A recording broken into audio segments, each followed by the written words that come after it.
meron pong mga Pilipino, 70 yata, no? From 137 individuals, may 17 na mga Pilipinong nais nang umuwi diyan sa Gaza. Kaya lang, Opo. kinordon ng Israeli government, ng Israeli forces. O ano po ang tingin natin dito na agad na mailikas ito pong 70 mga Pilipino?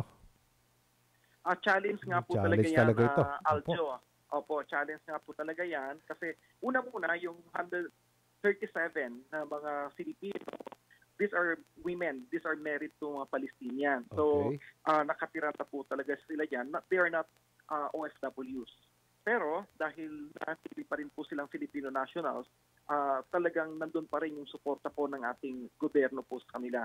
At nagpakayag po sila, ayon sa kay Vega at sa pagdinig po natin kahapon, ng kanilang desire na makauwi sa Pilipinas.